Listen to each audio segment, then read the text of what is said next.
Que dia é hoje, Suécio? Hoje é dia 7 de agosto de 2020, uma sexta-feira, exatamente 21h06, né? Aonde que a gente está? Nós estamos aqui num trabalho mediúnico, ou no culto de São do Lar, fazendo um trabalho desde 1971 até hoje.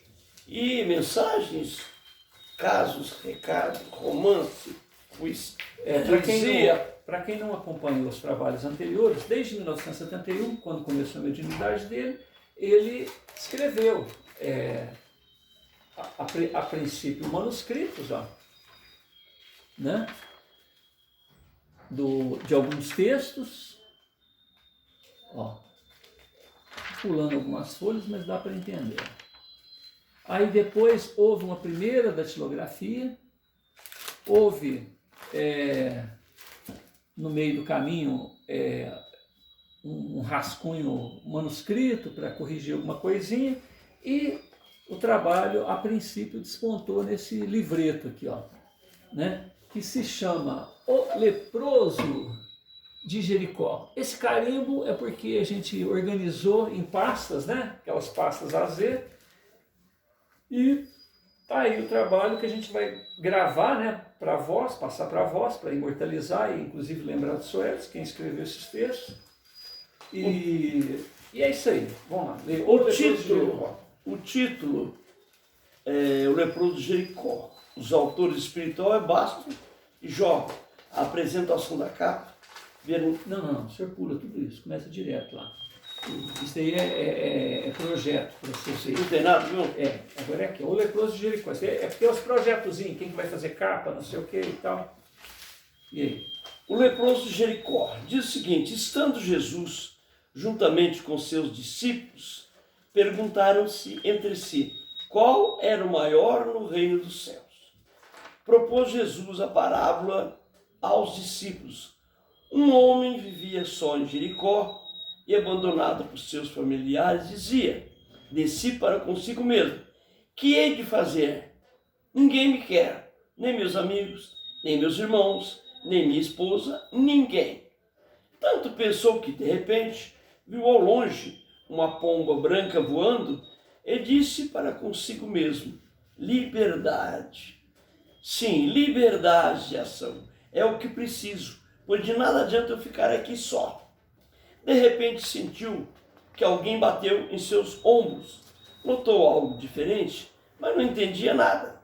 Apenas pensou e logo deduziu que era seu pensamento e que se encontrava em confusão. De repente notou novamente a aproximação. Foi quando uma voz repetiu: vamos! Nisso, como que por uma determinação, ou mesmo porque ele talvez já quisesse seguir um outro meio e não aquele que ficar afastado de todos.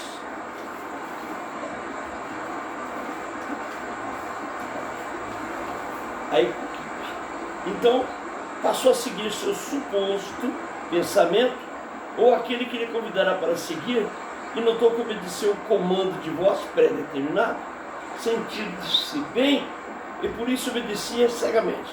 Ao caminhar algum tempo, notou que já havia passado diversos campos d'água, pedreira, e sempre seguindo a mesma voz. Tendo caminhado mais de horas, notou ao longe uma aglomeração de pessoas, todas isoladas num vale, uns perto dos outros. Aproximou-se assim um homem, meio desambientado, passando a observar. Eram todos diferentes, uns esquálidos, outros com faces lustrosas, outros caídos no chão, outros eram crianças que estavam nos braços de suas mães.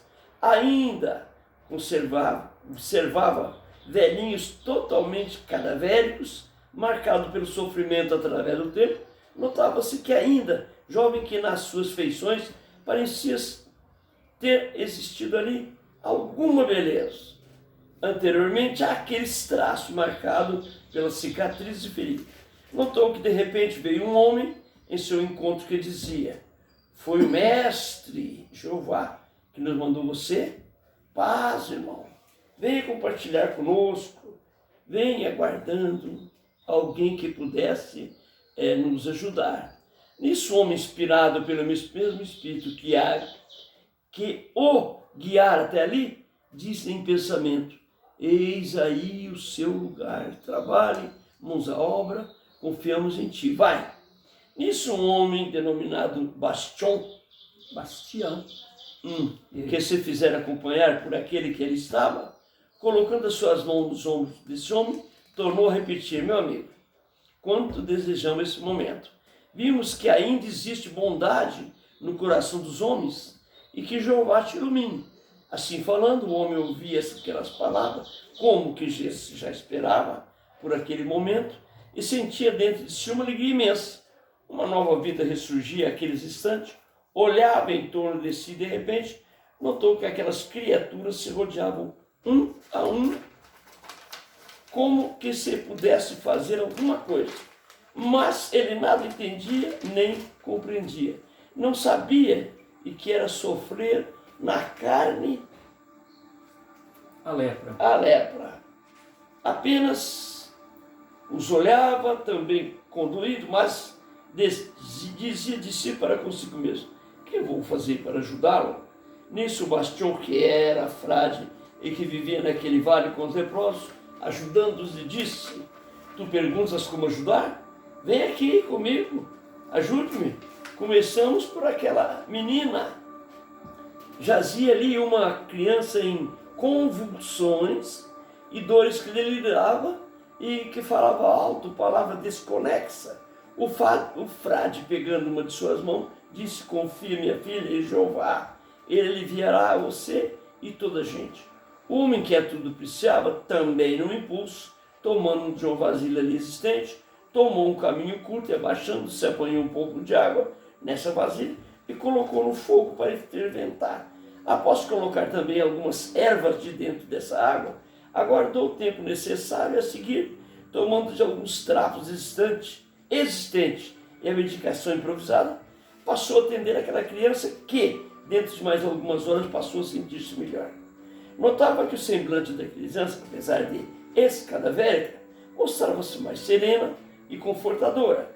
E nisso a criança parece despertar de um sono profundo, como se encontrasse hipnotizada por muito tempo, e nisso abrindo os olhos grandes arregalados, pois o que mais lhe sobressaiu no rosto eram seus olhos que encontravam perfeitos. Suas faces não tinham condição de oferecer aqueles olhos melhor aparência. Nisso a criança, olhando para o homem com os olhos agradecidos, com o olhar, né? Agradecido, meio tonto, mas já desperto, fica o seu olhar do homem e disse: Hagar, que parecia dizer H-A-G-A-T, Agat. E aí? Que parecia dizer: ô pai, obrigado. E novamente voltando com a cabeça às pedras, ali onde anteriormente houvera reclinado, deixou-se adormecer. Só um minutinho, é como se ela abrisse os olhos, estava muito fraquinha, ela abriu o olho, olhou para ele e falou assim: Agat.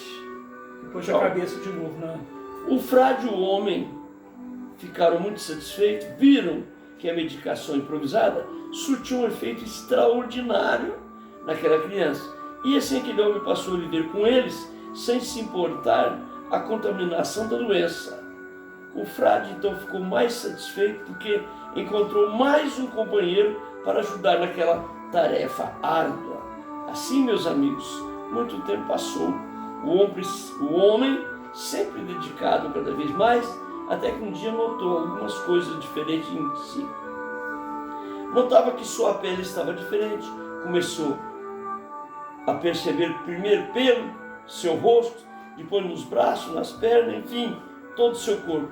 Sentiu que de repente, medo da contaminação, mas os companheiros encorajaram.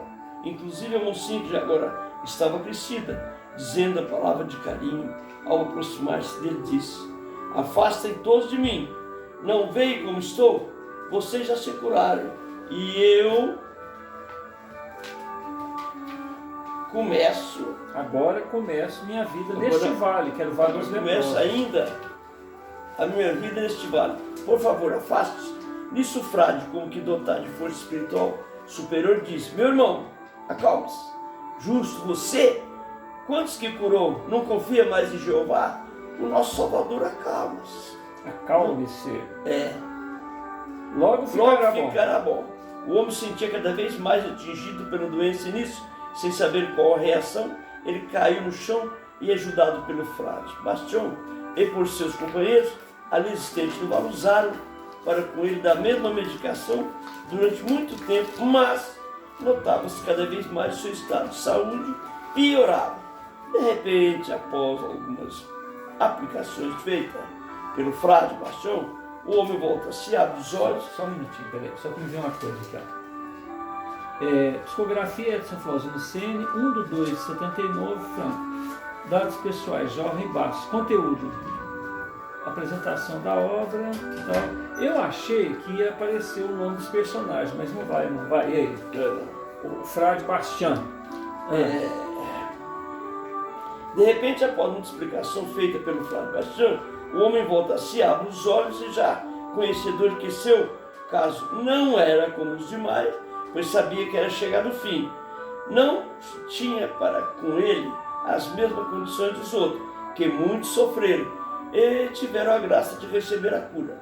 Sabia que era chegado o seu tempo, apesar das manifestações positivas em favor de homem, dando o incentivo da vida, sabia que ele era chegado o seu fim. Assim, dias após dias, ficou o homem naquele estado agonizante, aguardando apenas a sua hora de partir. Passaram as noites em claro, vendo seu corpo a cada dia deformar, até que no 8º dia, já não suportando mais, olhando para o frade Bastião, disse: obrigado, amigo, creio que hoje é chegado o meu fim. Jeová me chama, ajude-me nesta hora. Tenho medo, nada fiz, tenho medo dele. E assim, já perdendo as forças, desfalecendo, ao chegar de manhã do 8º dia, o homem já não falava, apenas mostrava aos amigos, inclusive o frade Bastião. O céu, as estrelas, o firmamento, apenas apontava com seu dedo indicador, já esquálido, sem as unhas, e mostrou o centro do universo. Suas últimas palavras foram: ele já veio me buscar, ajude-me nisso. Num último suspiro entre seus companheiros de provação ainda, pôde vaguear o olhar com um sorriso, dizendo: é o fim.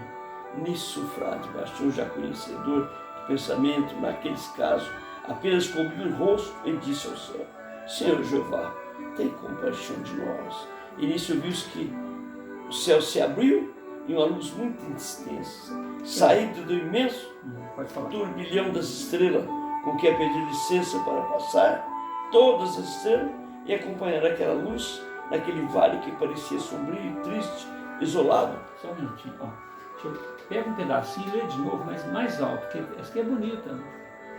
Pega um pedaço aí e volta, lê, só que você lê mais alto. Já não suportando mais, olhando para o frade, Bastião disse: obrigado, amigo, creio que hoje é chegado o meu fim. Jeová me chama, ajude-me nesta hora. Tenho medo, nada fiz, eu tenho medo dele.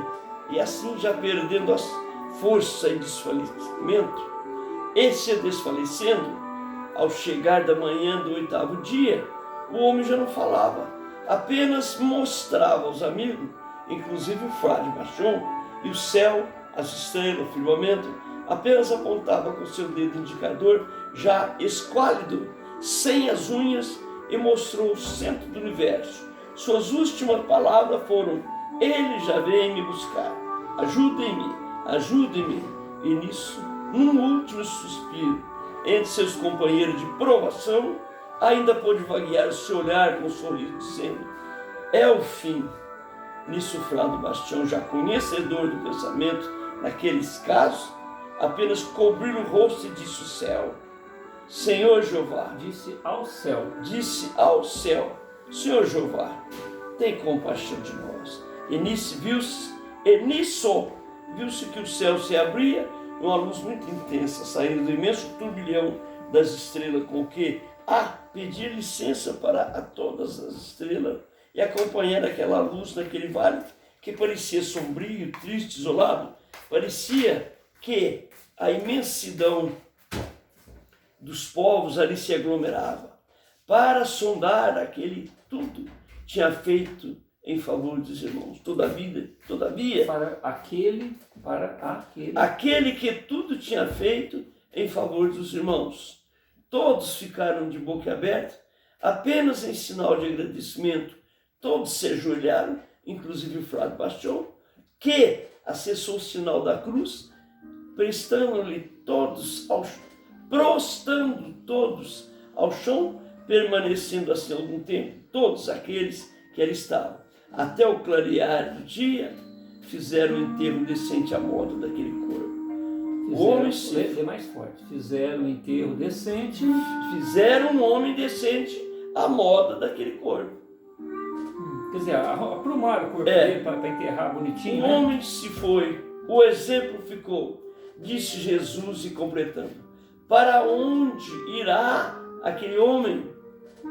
Responderam os apóstolos: para o seio de Abraão.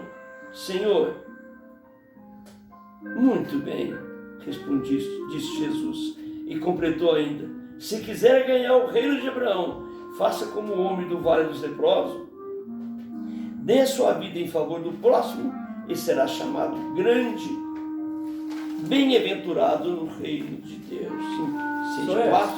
O Bastos e o quem? Não, Jorma. Peraí, ó. Vamos Bastos e Jorma. O Bastos e o Jorma pegaram uma parábola de Jesus, do leproso, e montou ricamente. Como isso aqui dá um filme. Entendeu? Não é isso aqui não, né? É aqui, né? Não. Peraí, deixa eu organizar. Isso aí que está comigo. Mais alguma informação a respeito disso aqui? Não. Hoje não. Não tá. Deixa eu pegar outro. Peraí, só um minutinho. Pode ver. Fazendo propaganda do da próxima leitura, ele também escreveu um romancezinho, O Eremita, também ali é Bastos e Jorma. Esse é de Bastos e Simeão. Então eu vou fechar esse bloquinho e vou abrir um outro para gravar o Eremita, um romance de Bastos e Simeão. Sabia que